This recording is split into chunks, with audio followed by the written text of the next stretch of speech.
Yeah, I mean that's a real threat. Yeah, I bet it is. That's All right. definitely a real threat. That's right. You do hear a third voice. What's up, everybody? Welcome back to the Designated Players Podcast. It's episode 132, I think. I constantly lose count Pretty sure, yeah. every There episode you go. because that's who I am. It is 132, and we are joined with a very special guest, our good buddy. He's back, the only repeat guest on our podcast, Is that true? Jason Distefano. How you doing, Yeah. buddy? It's quite an honor if I'm the only repeat guest. I don't know what else to say. I'm shocked. I'm honored. I think it's more that we've scared most people off already, and they don't want to come back, and you're stuck with us. I can see that. Well, happy to be on. Great. Thanks for coming. Thanks for chatting. We got a good one today. We got Gio Reyna controversy. We got to break it down. We got to figure out what is going on, what happened. We got some MLS TV deals. Yeah, we're breaking away from the World Cup a little bit because it ended in a couple weeks ago, didn't it? Yeah, pretty much. Right after the round of 16. It was over. Nobody cared. We got a new MLS TV deal. We're going to talk about the impact on viewership, on retention, things of that nature. And of course, we are going to chat about the good old LA Galaxy cheating scandal. Unbelievable. And again, quiet because of the World Cup. But somebody needs to talk about it. We need to figure that out. But before we do any of that, as we always do, it's Scarf of the Week time. And we will start with our guest, Jay Zune. What are you rocking, buddy? It's a pinstripe bowl scarf. I got my I want to say it was my junior year of college. My buddy Evan, shout out to Evan. He got it for me, Yankee Stadium, where the best New York team in MLS plays. I know Andrew will like that. I've got so many things to say. Yeah, but not now because I got to go to Connor. Connor, what do you got? I'm breaking on a new one. Starts the theme. I've officially got all my scarves in, so I'm bringing out the Quakes scarf. San Jose Earthquakes. You keep looking at the wall. Do you have this one? I do have that one. Hold on. Twins.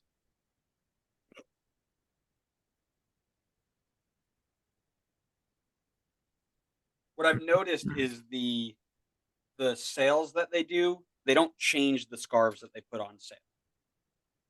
Yeah, I think you're right on that.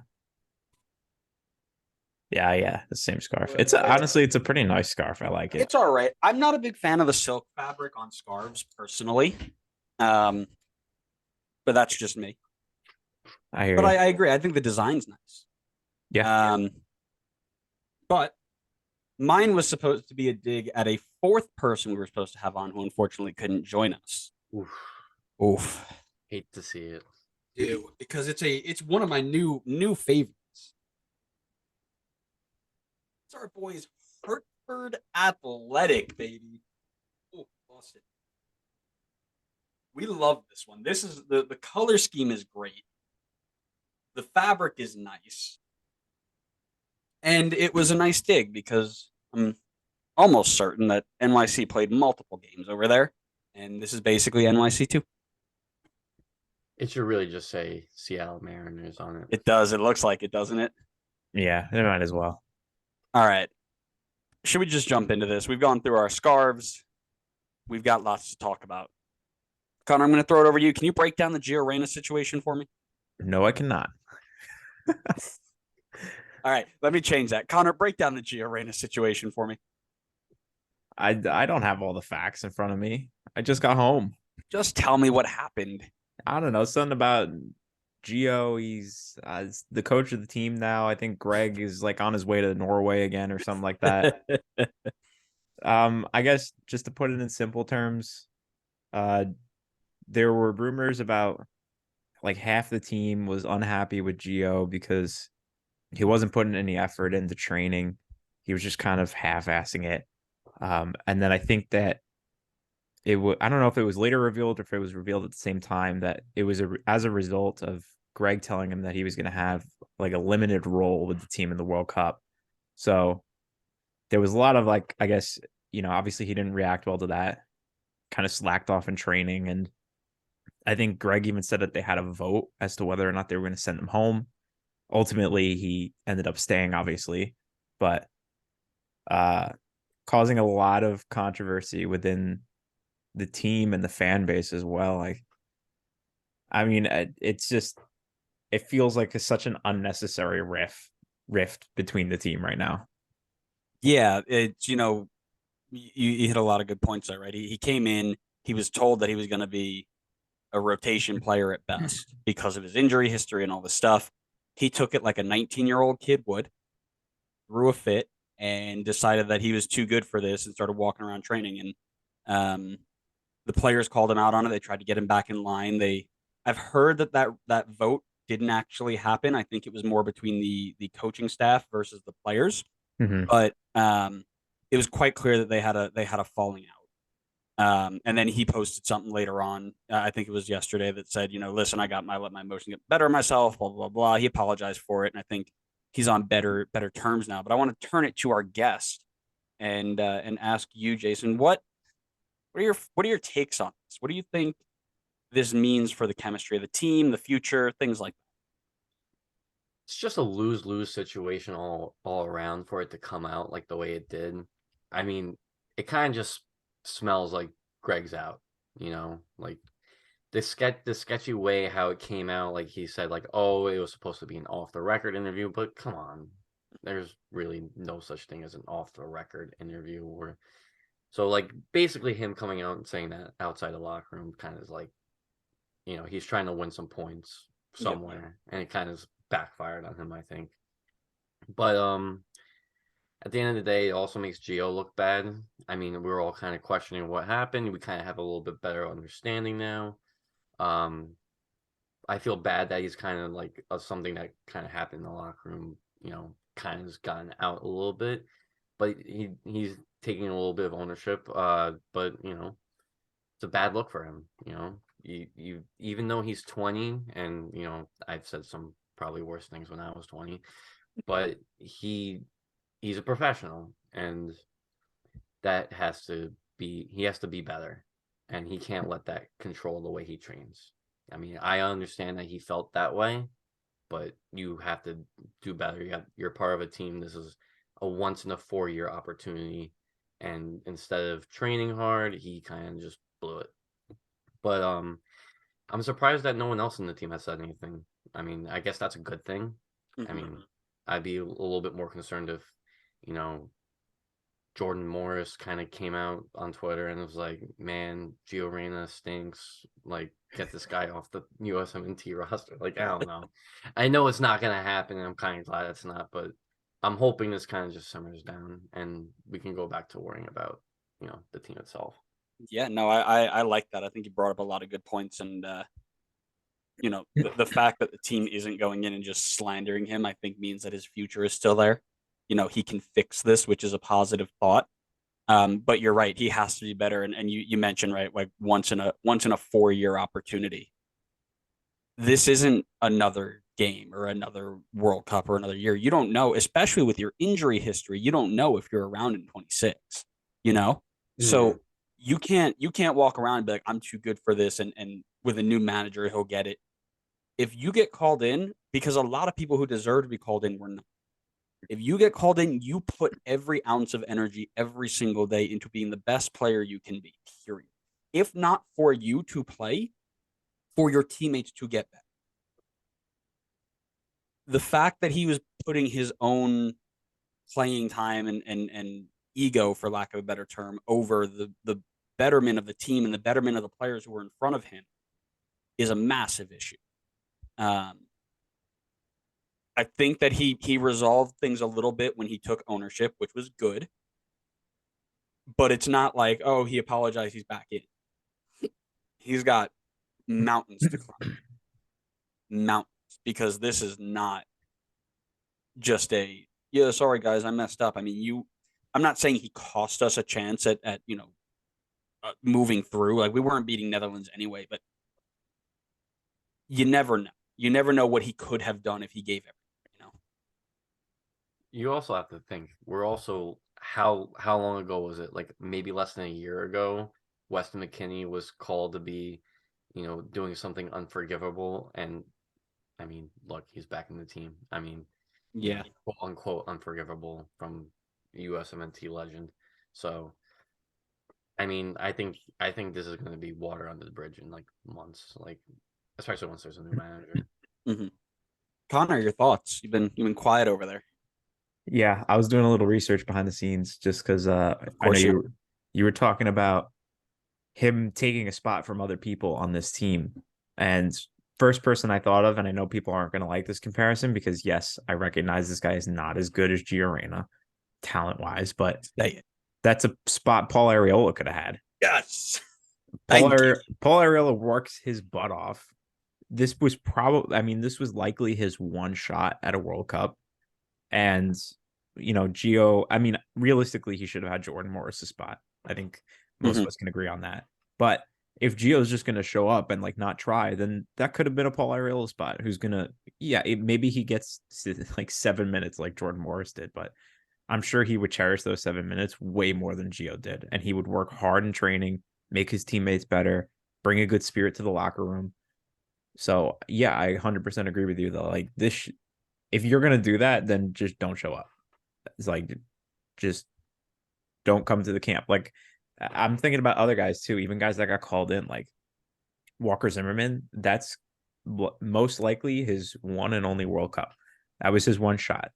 And to have like Gio not really like trying is definitely like, if I'm Walker Zimmerman, I'd be upset about that.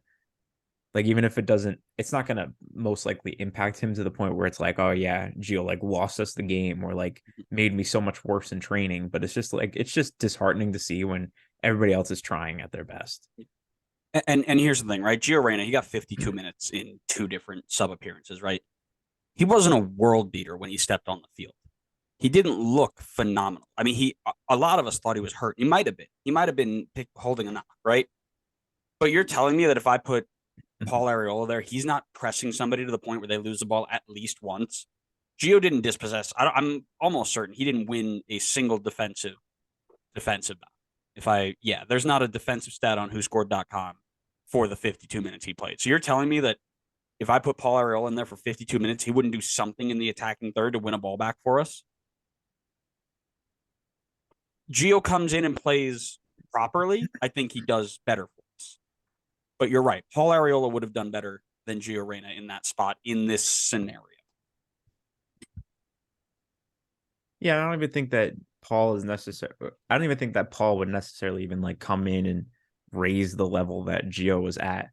But I just think that I just think he would give a bit more effort. Or like, and maybe it was because Gio was hurt. I don't want to like lay into Gio too much because I think, like Jason said, it'll be water under the bridge in no time and people will forget about it and move on. And I'm totally fine with that. I'm totally on board with it. Just kind of like moving on, take it as a learning moment and just continue to grow and prep for 2026.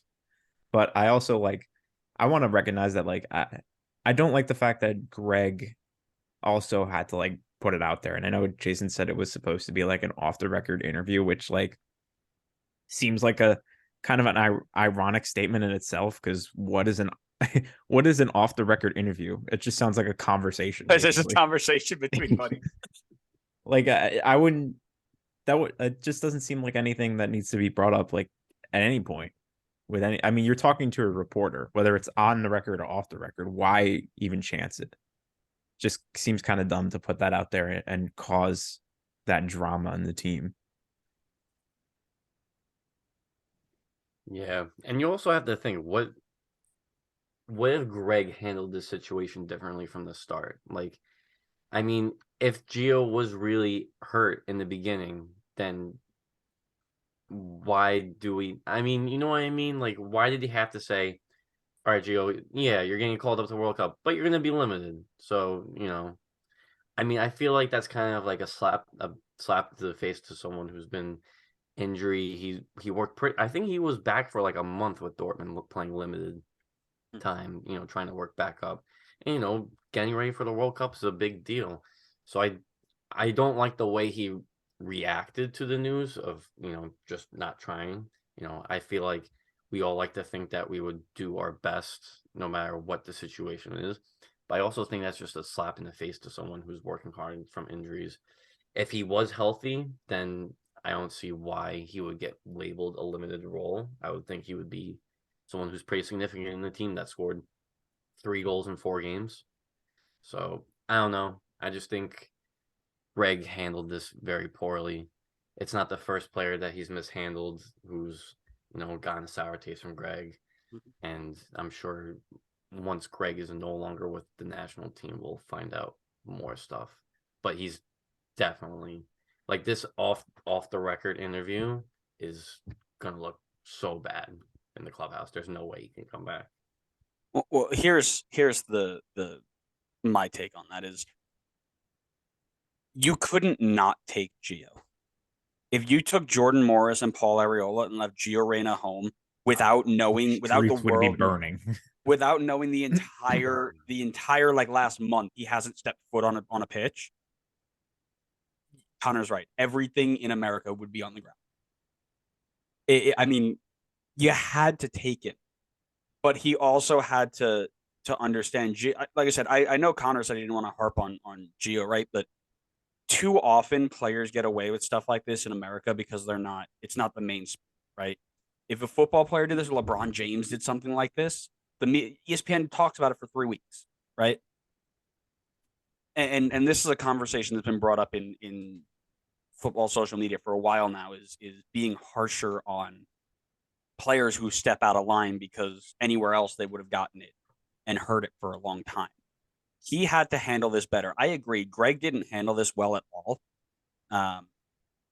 In terms of saying things to people he probably shouldn't have said things to. But this isn't a Greg fault. I think Gio starts this. Greg shouldn't have shared it. They're both equally at fault, I think. But it leads me to my question, and Jason kind of hinted on this. We talked about how Gio can recover from this. He's young. My personal opinion, and I'll let you guys comment on this before I ask the question, is if we miss out on a generational talent like Gio Reyna for something like this, it is the exact reason we will never be a competitive football country comparative to the Englands, the Frances, what have you, because we don't have the depth right now to do something like that. It's not like France when they left Karim Benzema or Nicolas Anelka home and had 400 other players who were equally as good. We've got Gio Reyna. That's it. So my personal opinion is we can't miss out on Gio Reyna. Your thoughts? So, yeah, I mean, look at what happened with this Morocco team making a huge run in the World Cup. They fired their manager because Ziyech was not happy with him, and he retired from international football. And now look where they are. They're in the semifinals in the World Cup. I'm not saying that's going to happen if we fire Greg and Gio gets put into a starting role at the World Cup. I wish that would happen, but we're not there yet. Mm-hmm. But yeah, no, you just Greg. We all want Greg gone. Let's get that out in the air. That was going to be my question: is can Greg recover, and do we want him to recover? No, no, thanks, Connor. But we can't have a mediocre manager, ruin talent like this. It's plain and simple. Like Gio messed up, but you also can't turn away guys like Gio. Like, yep, this is superstar possible talent. Like, get him back. Do what you need to do. 100%. Yeah, I think Gio will be fine. I think there's a long cool down period here before the U.S. national team has anything else going on. People are going to forget about it. People have the memory of a goldfish nowadays, and it will be water under the bridge, just like the Weston McKennie thing was. I don't think it's it's just something that I think is bad press at the time for him and Greg, but it will move on. People will move on. Honestly, I don't even think it really changed anything because the people that love Gio are just on Gio's side, and the people that love, or I guess were fine with Greg, are probably on Greg's side. So I guess to kind of touch on your point on Greg, I feel like it didn't really change a ton on him because I think if you supported Greg, which is probably a minority, but you probably still support Greg. And if you hated Greg, then it's not like this made you hate him more. You already probably hated him a ton. So I don't really think it ended up changing much. And I think this will all be like blown over within a month. Yeah. First of all, I like Ted Lasso reference. Very nice. Second of all, I like how you really hesitated on saying how many people enjoy Greg Berhalter, because that's also true. I had to count it on my fingers first. Yeah. I was hoping you'd bring up something that you mentioned in a former episode that we did, and the fact that we've got all these players playing at this high international level, in Europe, in Germany, and we've got a bang average MLS manager as a national team coach. And that is the biggest issue. And that's what I've told a lot of people. I had a good conversation with my head coach, who is from England, about our team. And Greg has done a great job since 2018 to do the job that was asked of him, which was very simply 2018 never happens again. Whatever you have to do, it doesn't matter who you bring in, it doesn't matter who you use, this team qualifies. That is your job. You get out of the group, great. He has instilled that mindset and that fighting heart to say, we will get through whatever issues that we have just based off of pure heart. I mean, look at Tyler Adams, all of his recovery runs. Yes, he had a not so great game against the Netherlands. We acknowledge that, but he's also the reason that England didn't beat us. He's the reason we probably should have beaten him, really. That being said, to become competitive with the Argentinas, the Brazils, the England, the France, the Moroccos, because I'm throwing them in there now because they're going to the final and they're going to put a silver medal on Messi's neck. That's right. You heard it here first. To compete with those teams, you don't rely solely on heart and determination. You need to have a bit of talent and technical ability in the attacking third. We only conceded one goal in group play. It was great. It was off a penalty. Hooray, hooray. We also only scored two. Yeah. 1-0, 0-0, 1-1. That doesn't cut, and it was quite clear that doesn't cut it against the big boys. Yeah, you can't have 2 shots on goal a game and compete, especially with the talent that we have. You've got Tim Way, you've got Christian Pulisic, you've got Gio Reyna when he's ready to play, you've got Weston McKennie, you've got Yunus Musa, you've got Jordan Morris. Sorry, I needed to throw that in there. But listen, you've got too much talent in the attacking third to be to put a bang average coach with them, because, and this is the analogy that I use, is our coach's knowledge level is here. All of his ideas are at this level, where our players are playing at this level. And it's great because he can use his tactical knowledge to get a little bit closer and then just say, we're going to fight and we're going to, we're never going to quit.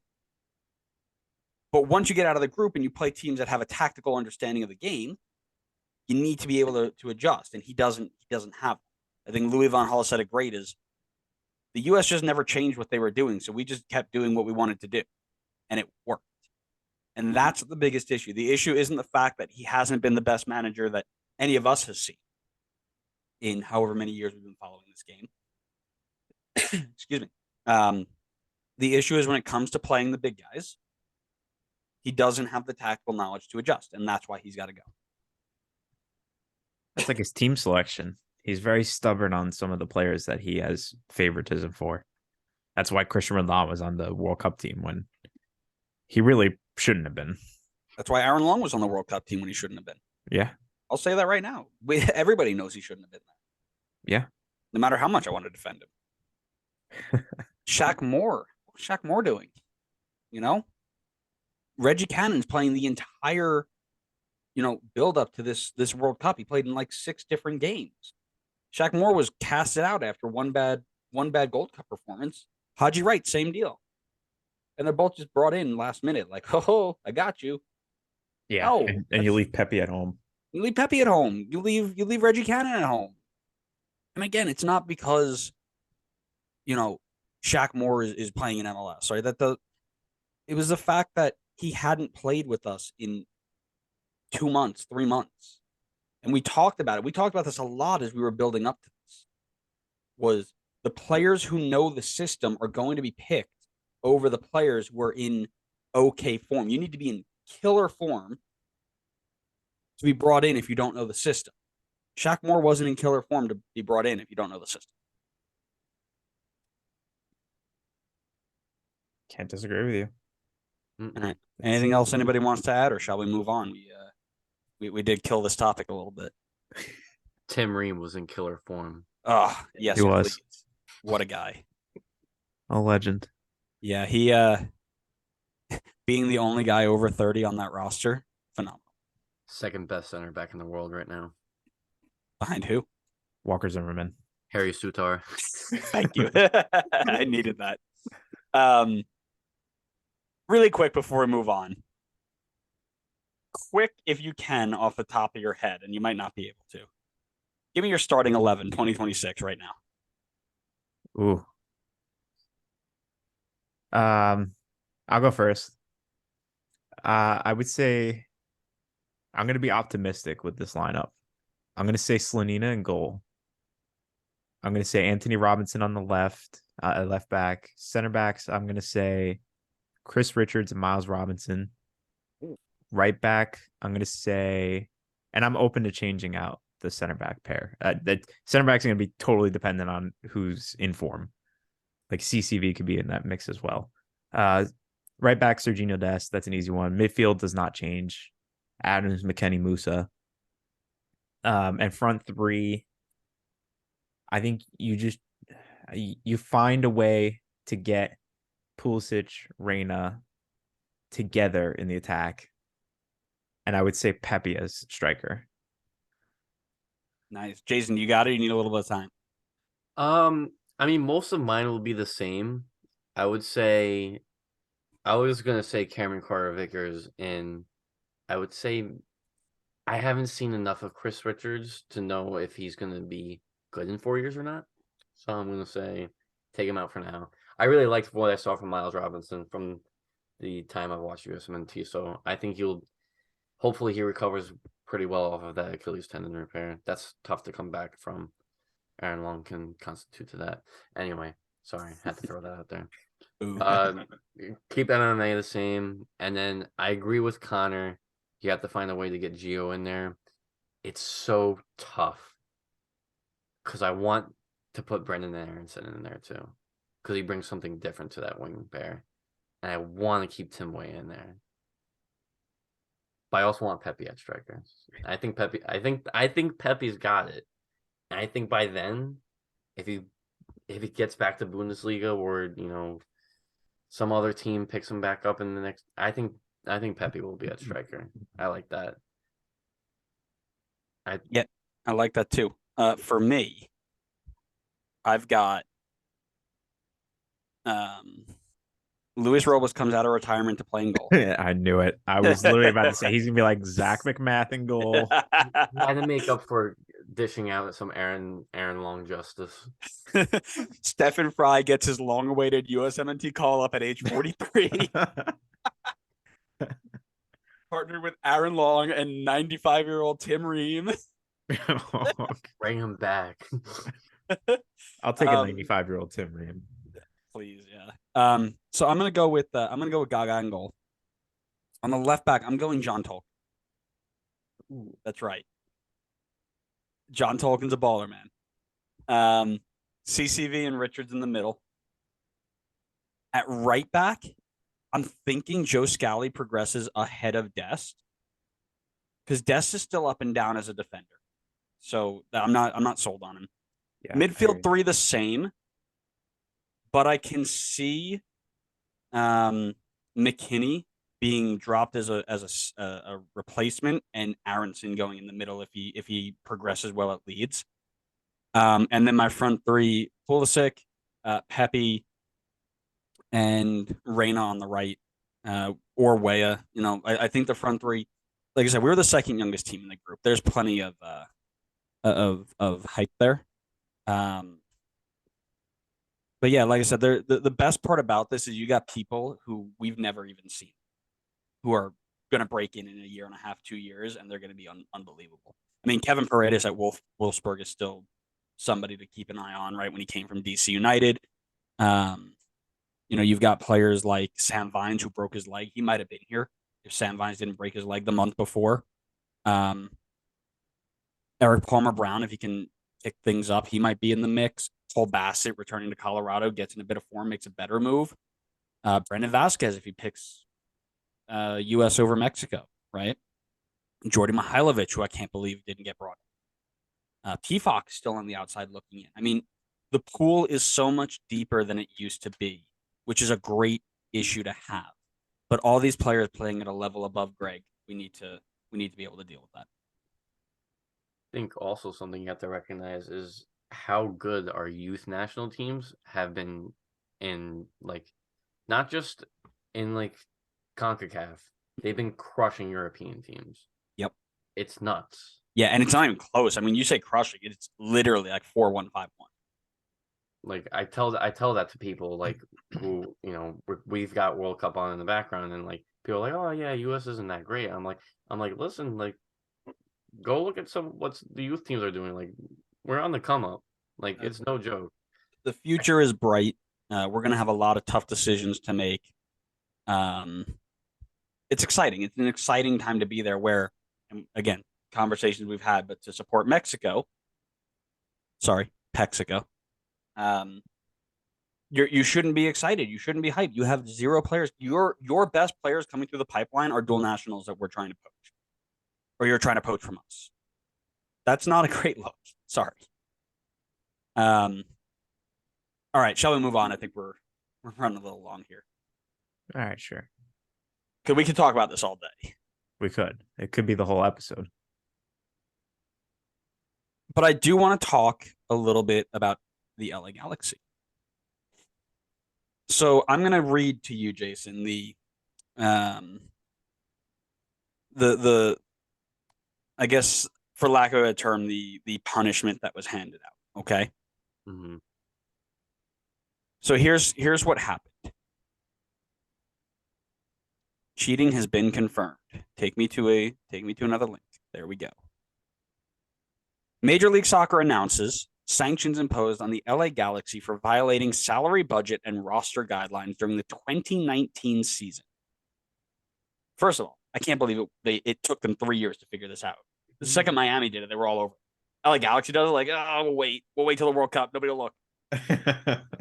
LA Galaxy entered into agreements that were not disclosed that included payments that were not accounted for in the calculation of Christian Pavon's salary budget and roster category.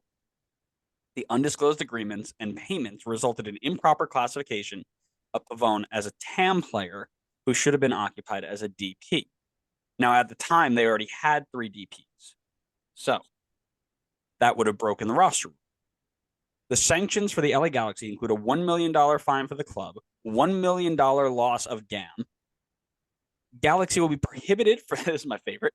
The Galaxy will be prohibited from registering a player who requires the receipt of an international transfer certificate from outside of the United States and Canada during the secondary transfer window of 2023. Very, very harsh. That'll show him.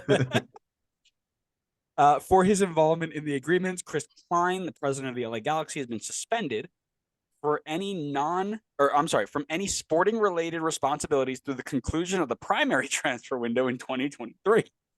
During that time, Greg Vanney will be promoted to sporting director and will be reporting directly to AEG president and CEO Dan Beckerman.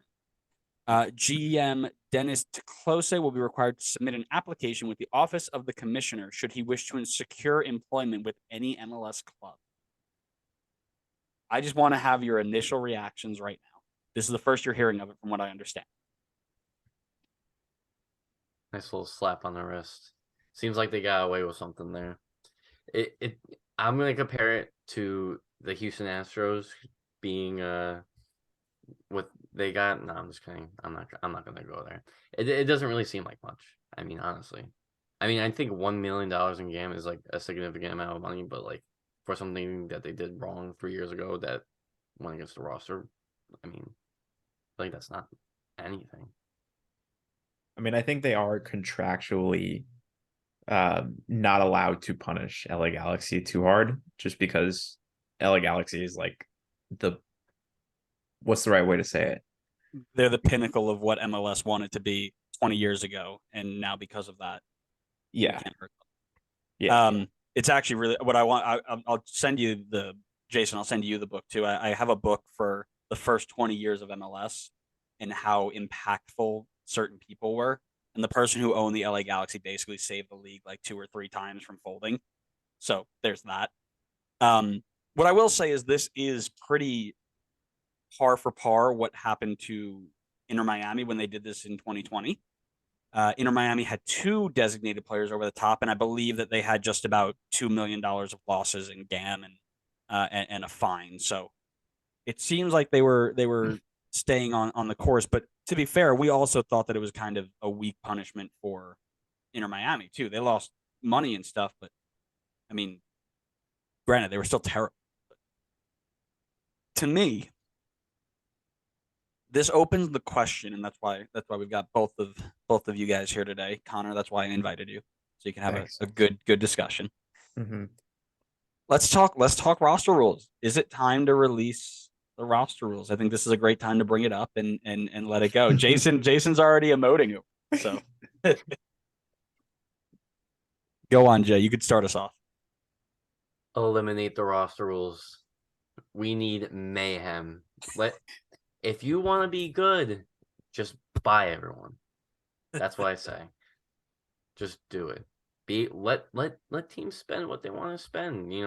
I think I always thought the designated players, not to go against the name of the podcast, but like if teams want to go out and spend in other countries and bring in top talent and spend all the money that they have, let them do it. That's mine. That's all I'll say on this. Kind of like the New York Mets are doing, aren't they? Exactly. Yes, sir. That's right. The New York Mets. The collapse this year is going to be phenomenal. George all the Steinbrenner, money we're like rolling over in his grave because Hal won't spend like an extra like $2 million over luxury tax.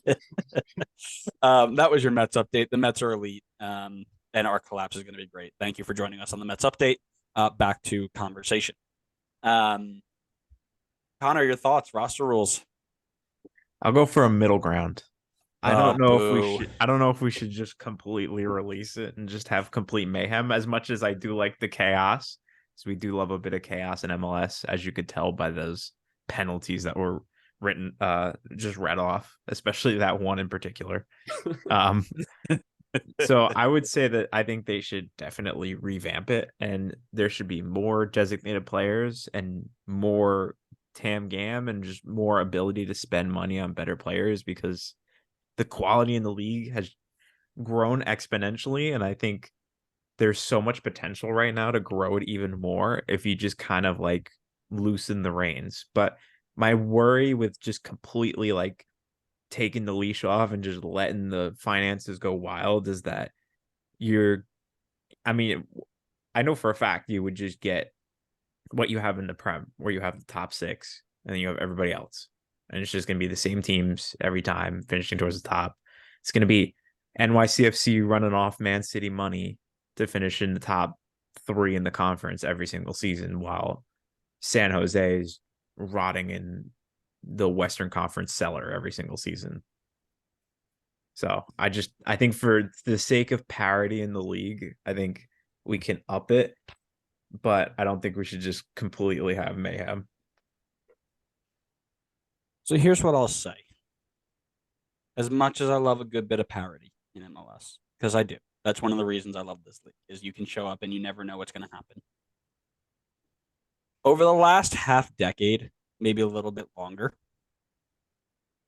Toronto and Seattle have been like in the finals every single year of a, non-important conference, right? The Supporters Shield is a better measure of parity in the league. While it might not be And I'll say now, especially as we add more teams and you're not playing everybody, its value in terms of a like best team in the league is definitely less. It is a better judgment of parity because the playoffs, basically everybody's getting in and you're seeing the same 5-6 teams in the conference finals, conference semis every year, right? Outside of the one or two. So the roster rules for me don't eliminate parity, but and this is the stance that I've always taken with this is the roster rules are necessary to protect and support the soccer pyramid in America. If you go out and you are allowing teams to spend whatever they want, whenever they want, you're going to have teams like LA and NYC and Inter Miami who are going to buy the Messis, the Suarez, the Neymars, the this, that, and the other, right? They are going to go out because money is no object in America and you can buy anybody you want for whatever you have people who have way too much money here who are going to buy everybody and anybody for no matter what. Eventually, you're going to have people who are going to stop watching the bad teams, the Chicago's, the San Jose's. You let that continue for long enough, those teams fold. And you're right back to MLS 1.0 where you're salvaging teams off for nothing. So that's always my worry. Do I think we're in a better spot where we can open it up a little bit? Sure. Right. And we are, right? We're allowing people, you've got the young designated player rule, you've got increased GAM and TAM every single year. And I believe there's been talks about a fourth DP. People are frustrated, my personal opinion, people are frustrated that MLS is taking a step up, but it's not stepping up fast enough. And I think that is the issue. People are getting impatient. And I'm not a business guy, I'm a scientist. But if you rush into rash decisions, is the term I'm going to use, because the majority of people who don't understand your system in general want you to, you set yourself up for failure. Don Garber probably has to deal with this every other day. Somebody coming up to him saying, release the roster, right? Because obviously everybody's going up to Don Garber on his free time and talking to him about MLS roster rules. But it's a bit of a credit to him to stand true to what he's doing. And I'm assuming that every time they do a CBA negotiation, there's a conversation of what the roster rules are going to be. Which means that I think is it a 5 or a 10 year, whatever it is, there's a conversation of where do we want to be in the next 5 years?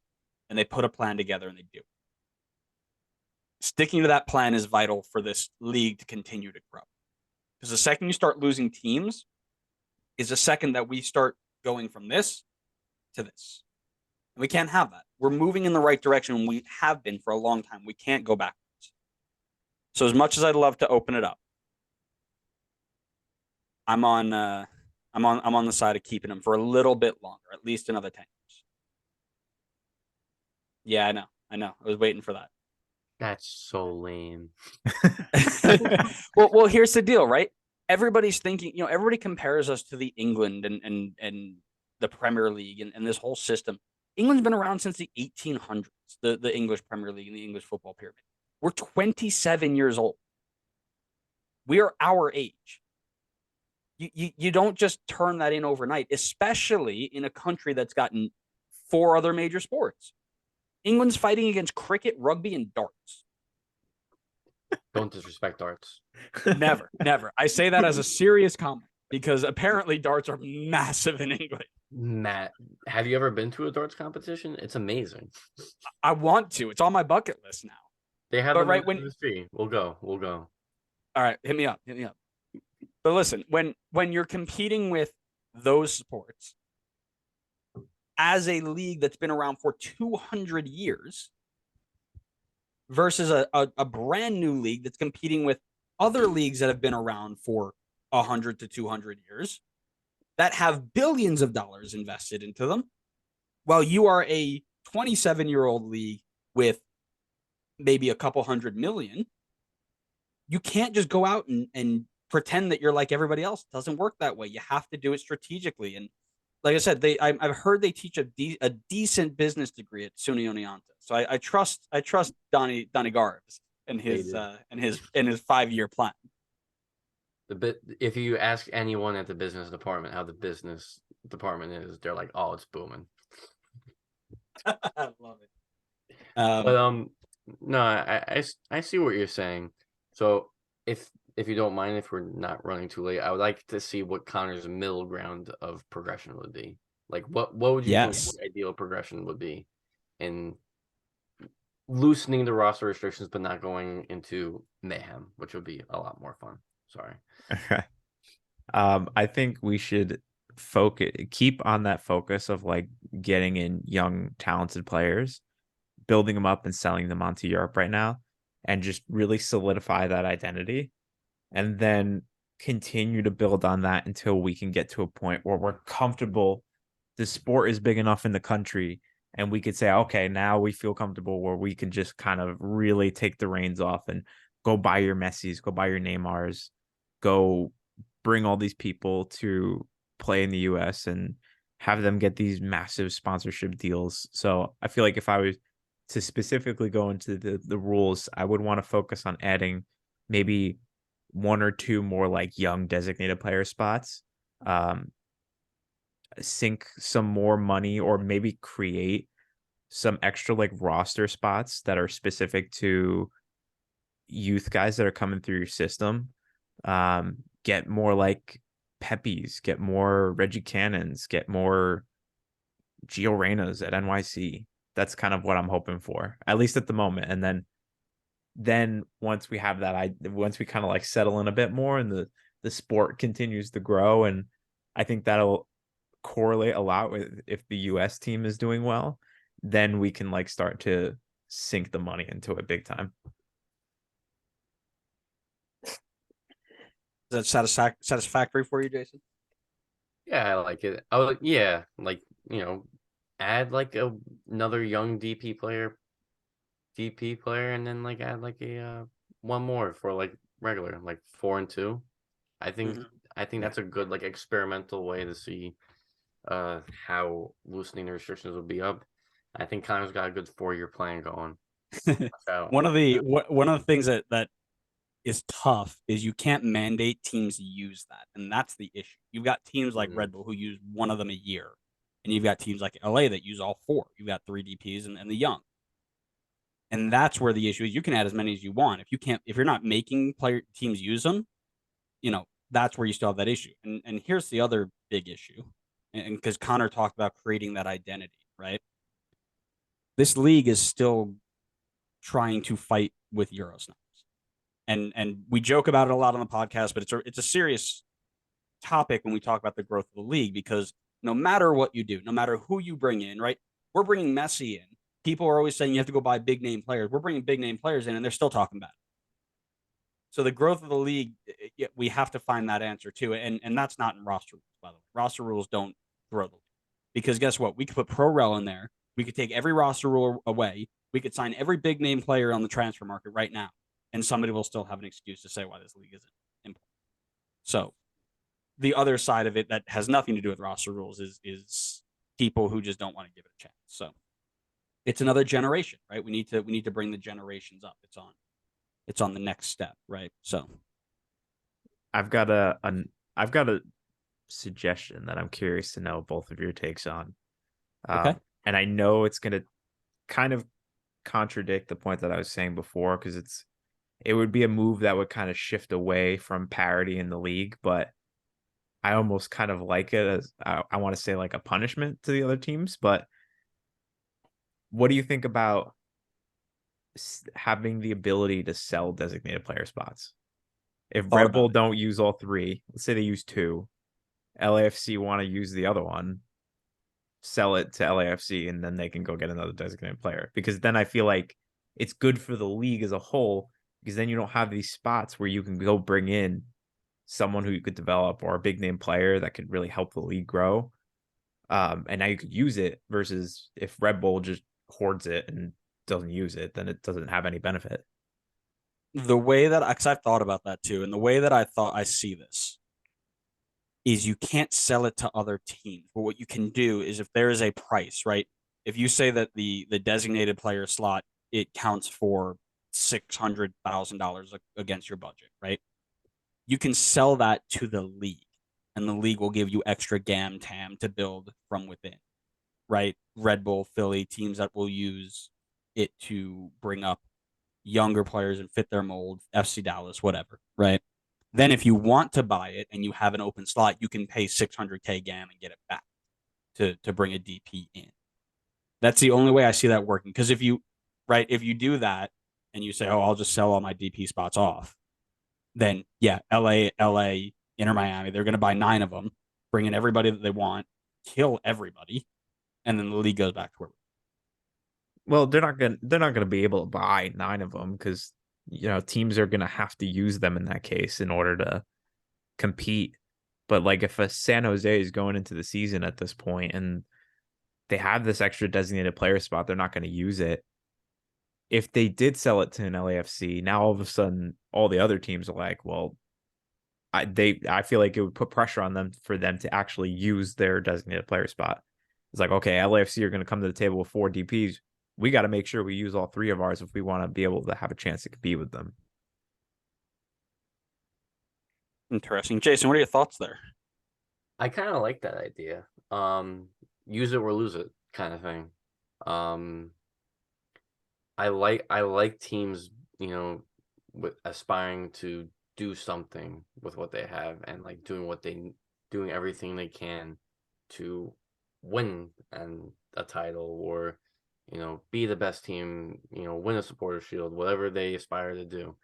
I like it. I think there would have to be some restrictions on how many you can buy. I think there would have to be restrictions on how many you could sell. I guess it's hard. I feel like, I hate to go off track, but like, this is something that the MLB has been dealing with for something longer than MLS has been around for, where some teams spend, other teams don't. It's really hard to control that. So I'm kind of I would be interested to see how that looks, but that's like also another thing. Like you can't just bring that in and then chaos ensues and you have all these teams just kind of like tanking while the other teams are like just spending as much as they can. So I get that there's some leeway, but I kind of like what Connor's saying right now. I mean, we have go ahead. We have like a bajillion teams joining the league. I mean, it's only a matter of time before we have like 40 teams.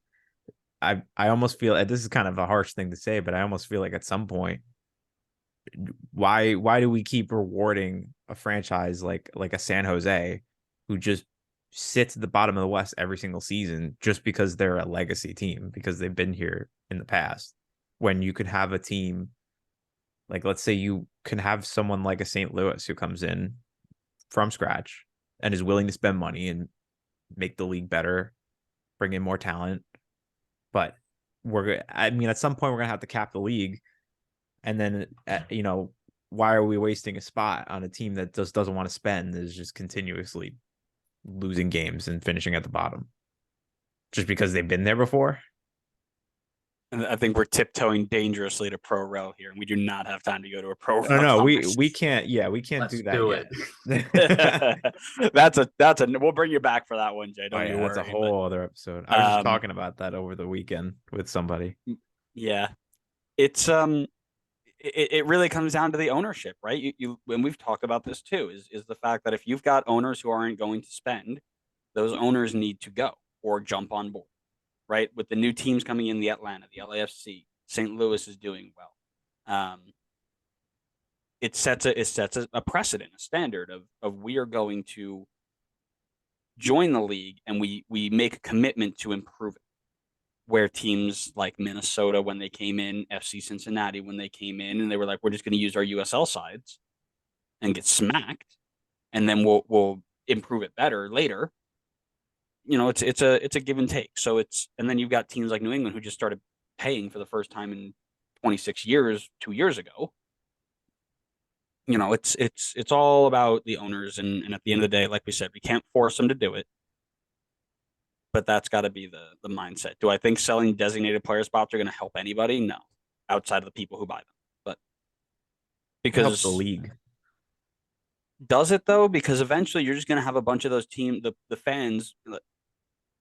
Red Bull, for example, if Red Bull sold off, we've constantly been complaining about the lack of DPs in this team for 4 years, 5 years now, right? People have stopped following. If we just start selling DP spots and say, hey, we're never going to do that, we're just going to be a feeder system, the team folds.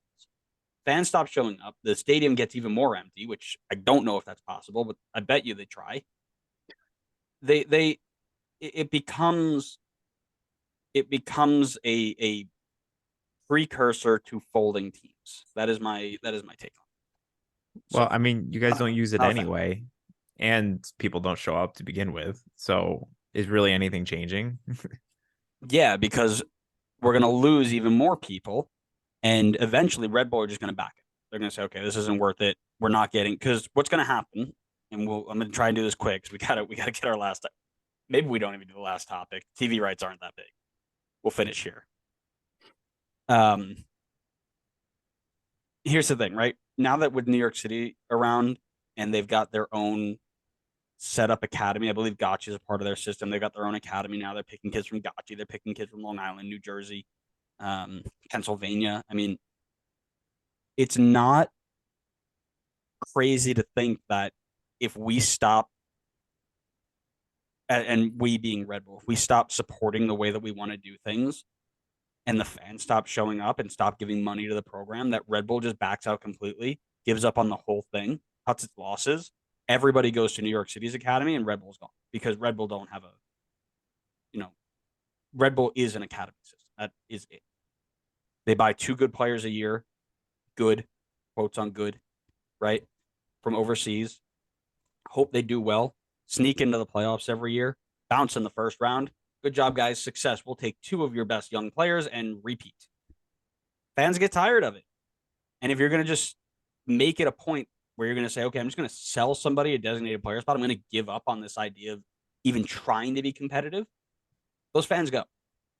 Those fans go and they're saying, I'm going to go either stop supporting the league in general because my team sucks and I don't want to go to another team, or they're going to go to another team. And that either way, you stop getting the revenue from those teams. The Red Bulls stop getting put on national broadcast, so they lose that TV right because they don't have any players that people want to watch. Right? Why is NYC constantly on national television? Because they've got players who people want to watch. Same thing with LA. Same thing with Seattle. Right? That's the way it works. You lose all of that, the team is gone. And it'll be the same thing if teams like Chicago, teams like San Jose, teams like Houston approach things that way. It will not work. I don't believe it'll work. Yeah, but why are we continuously rewarding franchises for doing the bare minimum? How is it a reward? Well, you get to stay in the league and keep around fans and get to continue to do the bare minimum to barely make the playoffs. Are you suggesting pro-rel? Is that where we're going with this? Honestly, the more you kept talking, the more I kept thinking about it as a way to as a way to properly punish the team. But like, why? Why we can have a new team come in who's actually willing to spend, but instead we're just gonna have Red Bull be a feeder team for other teams where they're just not gonna spend. They're just going to have players on loan and then ship them out to the other Red Bull teams. Like, why should they get a spot in the league? This is why I love having a third person here. Jason, did he not just talk about how the identity of the league needs to be shipping players overseas? And that has to be our entire motto to build our reputation amongst the world. Yeah, but you're doing it as a lone feeder program for the Red Bull so it doesn't matter. So it matters unless it's Red Bull, then it doesn't matter because you need to be right against me. Oh, but you gotta earn money from the transfer. Don't know about me. Don't know about me. It's either yes or no. You have to earn money from the transfer that you can reinvest, but you don't get any money to reinvest. Plus a 33% sell-on fee for Tyler Adams. Stop it. But what'd you do with it? Right back into the youth academy, baby. Exactly. Yeah, what came out of that? Caden John Clark. Tolkien, the future left back of the U.S. men's national team. Haven't we been through this? I think you eventually have to put a minimum of what slots you use. Like, you have to use your slots. You either lose it or I don't know what they have to do. I know other leagues in the US have some sort of like salary cap floors. NBA has it. I think NHL has it, where if you don't spend, you have to use some sort of salary cap. Like, you can't just tank and spend $40 million or whatever salary cap it is. But I think that's something that the MLS should think of, because I think it's kind of ridiculous that the Red Bulls or the Earthquakes just don't use slots. Like, make your team as competitive as it can be. See, that I didn't realize there were floors that were a thing. I didn't realize that was even a thing, but that is how you get old owners who don't want to spend money either to jump on board or get out, saying this is the new way we're going to do it. You're either going to give up and you're going to let somebody else do it who wants to do it, or you're going to jump on board and you're going to start making this team competitive. I love that. And that's why I think the MLB has not tempted that fate, because all of a sudden the Pirates, the A's, the Rays are out, and I think it would probably go better in MLS, because maybe teams can get away with spending on a cheap designated player just to fill the slot, but it would at least get them to go out and get some sort of talent. But I guess just to jump in, and I know I brought out the San Jose scarf, and I keep using them as my example to kind of dog on here, but it's the team that jumps out to me that's been consistently poor every season. I guess who's to say that if they do have a floor, like let's say they have to use like 2 designated player spots or something, and let's say San Jose has 1 and it's getting close to the season, who's to say that they don't just say like, hey, Jackson Ewell, we're going to bump up your contract and now you're just going to be a designated player so that we can hit our requirement? Sure, but that also frees up a spot then. If you bump him into that spot, that frees up a spot for you to open up for a TAM player, a GAM player, right? Yeah, but it doesn't mean they're going to spend on somebody like they should be. Like the whole point of the designated player spot is to have the ability to spend on that high quality player to bring in. But which if San that's Jose what we're still not doing in that case with the floor. Doesn't really change anything for them. Sorry, but now here's the thing, right? That now means that people are getting paid, which means the value of that spot goes up. Yeah, which is great. It's great for the league. It means the value of that spot goes up. It means more people want to try and get into academies at a younger age. They see it as a reliable option, right? Why are people jumping into academies and putting money in so readily at the youth level? Because there's an opportunity here. Soccer is growing, right? I use lacrosse, right? Lacrosse is fun, but it's not as and maybe I don't know this because I wasn't a lacrosse player, but I don't think it's like you've got club teams that are traveling every weekend playing in 9 different leagues to try and get you seen by college coaches and things like that, unless you're a top 5%. I might be wrong. If you make it, and again, it's a long-term play. There's no tomorrow solution, right? I think we agree on that. This isn't happening tomorrow. But the long-term play would be to set something up that is sustainable for the next 5 years, the next 10 years. That means that the people who are 12, 13 years old right now, and in 5 years when they're 17, 18, can get signed to a homegrown player contract, that homegrown player contract is worth something. And it makes people want to actually think they can do it. Then you invest in your youth academy and you build it up that way. And then you get those players that go overseas, right? That you're just talking about. Mixed with the fact that we probably do need to open that or raise that floor a little bit and that ceiling, slide it up just a touch. But we have to find some way to encourage people to be a part. I feel like just kind of the summary of the way I just kind of feel about the whole thing right now. It's just like I see like an LAFC team who's like super excited and wants to spend money and bring in all these talented players. And I feel like the league has to go to them and be like, no, sorry, you can't do that because teams like San Jose and Houston and Red Bull don't want to spend money. So therefore we can't let you spend the money that you want to spend and bring in the players that you want to bring in because these other teams don't want to, and because that would create too much. It would lose too much parity in the league. Jason, I'll let you answer that. How do you feel about that? I agree. I mean, I don't. That's why I'm kind of like at the beginning. I was jokingly like bringing the chaos. Like, who cares about what the other small teams want to do? Let the big teams, let the teams who want to spend and want to be exciting, so you can attract more fans for the league. I mean, I think if that's the case, is that's why they're not expanding because other teams don't want to spend and they're worried about losing those fans, then so be it. Or make restrictions where they can't uh, be the bottom feeders that they are. Make them spend. I don't know. Let me ask you something. Does Maybe. spending a lot of money mean that you're automatically going to be good? No, but it makes you more exciting. It brings in more talent at least. Like, I mean, I wasn't into MLS and all of a sudden LA Galaxy bringing Zlatan. I'm like, everyone knew Zlatan was on LA Galaxy. You didn't have to be a fan of soccer. Everyone was like, Zlatan's in. Did LA Galaxy all of a sudden become the best team in MLS? No. But was everyone watching LA Galaxy team games? 100%. So I And think that's a. Oh, sorry. Go ahead. Finish. it's not like I'm not saying that every team needs to go out and buy like the most on-brand player that's going to attract fans, but you also need to um motivate teams to want to bring in more fans, if that makes sense. Yeah, and that's the flip side of the designated player rule is you want to bring somebody in who's going to help your team, but half of the teams use it to sell jerseys.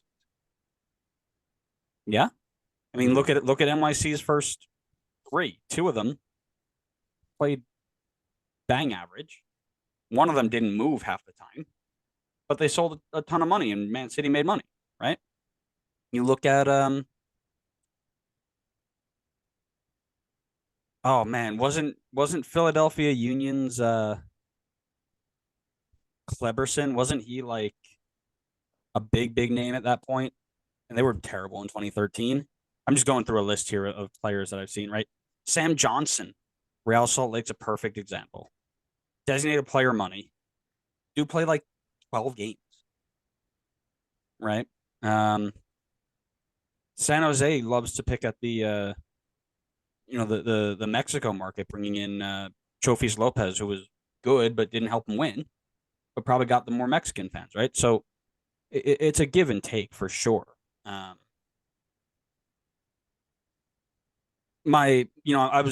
been looking a lot here at this page here, and a lot of teams are open spot right now because of some movement that happened over the last couple of days and weeks. But a lot of the teams that are you've got teams that are it doesn't directly 3DPs doesn't directly translate to success, right? So Columbus Crew, 3DPs, Nagby, Zelleran, Gucho Hernandez. Missed the playoffs, right? Pretty sure they missed the playoffs this year. FC Dallas had 3 DPs for a long time. Couldn't get in the playoffs. DC United had 3 DPs. No playoffs. Worst team in the league. Houston Dynamo, 3 DPs. Second worst team in the league. Right? So, yeah, it'd be nice to open it up and have lots of players come in.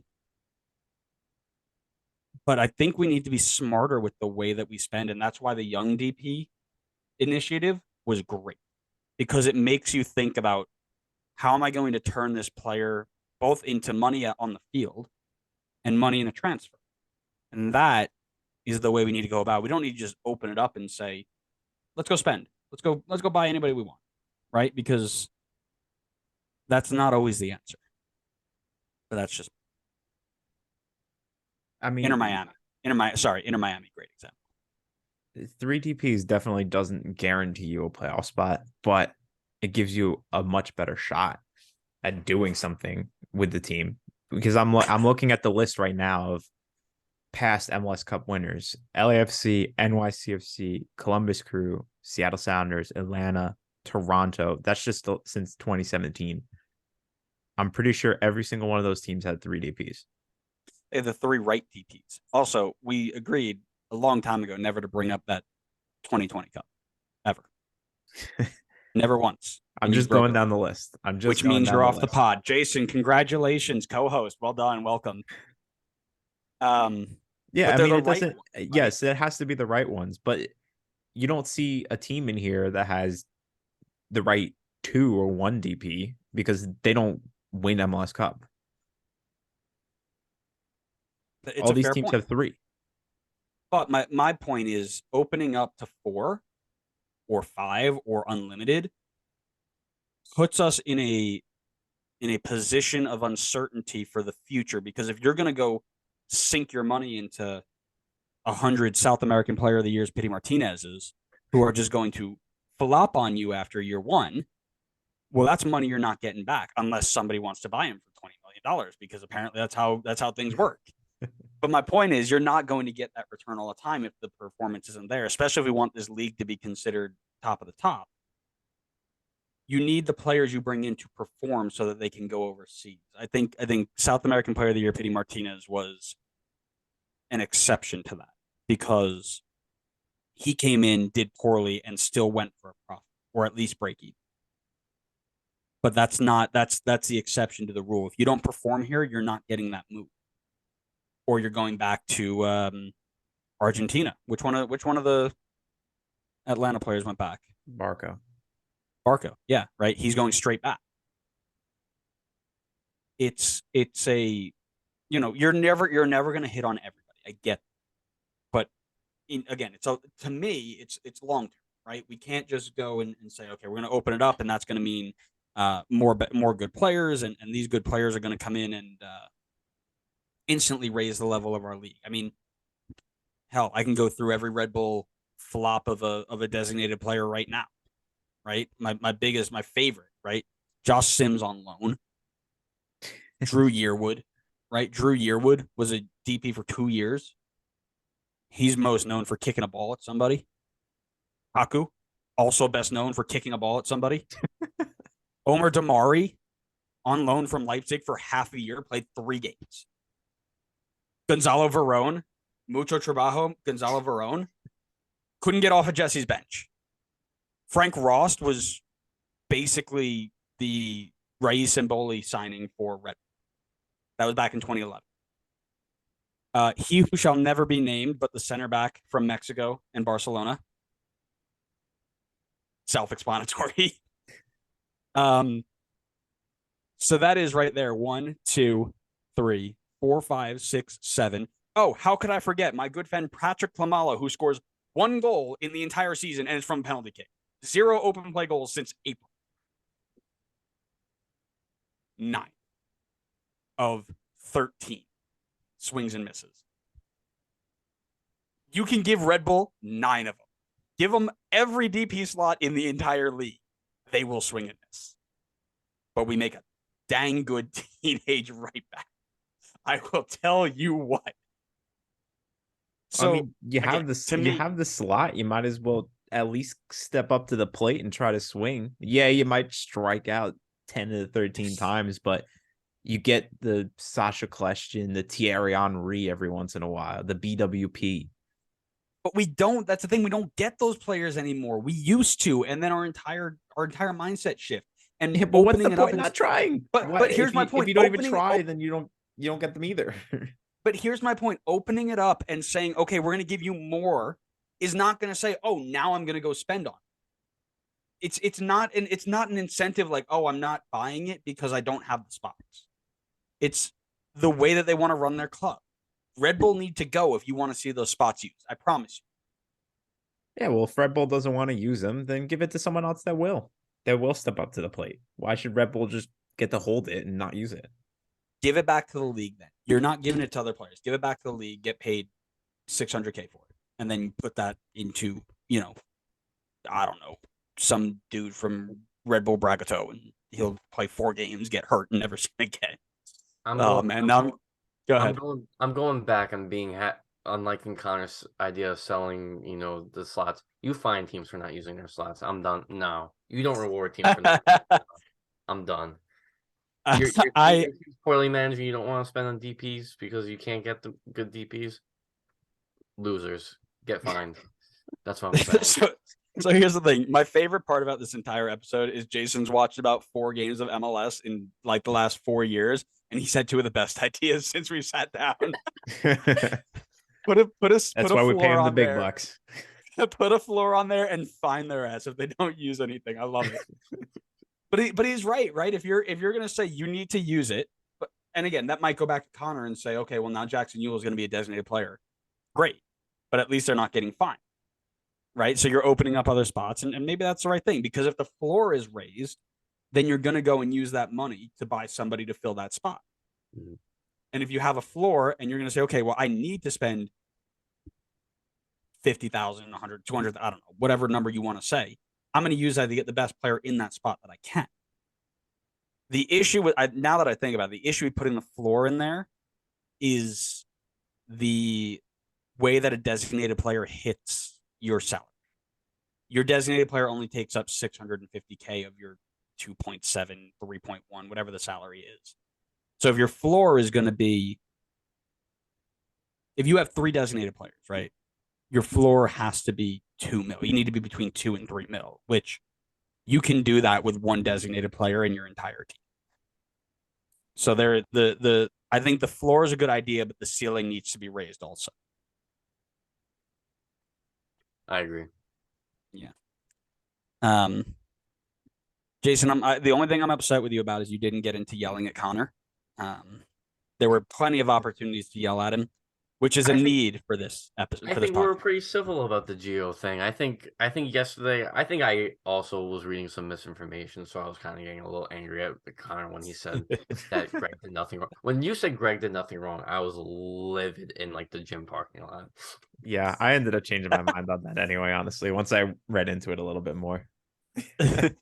Jason's on pre-workout screaming at people walking by. I'm in like a random Planet Fitness in Big Hip, so you like just yelling at people. Lunk alarm screaming. He's getting dragged out with his legs kicking. Greg has ruined my day. I didn't bring the screaming, but I thought that was a very good conversation. So I appreciate you guys having me. Yes, we very much appreciate you having stepping on and being here with us. As I said, I think if we brought our 4th on, it would have been a lot more toxic, but it also would have gone 4 hours. So yeah, sure. I can't do that. I have to be at work at 8 a.m. tomorrow. So thank you again, Jason, for joining us on episode 132 of the Designated Players Podcast. We hope everybody else enjoyed. Make sure you go follow us on social media: Facebook, Twitter, Instagram, YouTube, TikTok, so you can see when we post our clips. Make sure you're following us wherever you get your podcasts. When our episodes go live. Give us likes, ratings, subscribes, all of those good things. Jason, we always give our guests a way to plug themselves, whether it be social media or something you're doing. So go right ahead. You can take this time. Thank you. You can follow me at Real Jason, newly Dr. Jason. Way. Yeah, shout out to me. No, I'm just kidding. But, I love it. All I have to say is, come on, you mighty Potters. English League Championship, let's get it. Jason, so you joined us. You heard a lot about what we were thinking. Are you going back to FCC this year? Who is your MLS team? You gotta pick one. No pressure. No pressure. Is there any new teams coming in this year that I haven't? Oh wait, you guys had expansion draft, right? St. Louis, yeah. St. Louis. I'll give it a shout, possibly.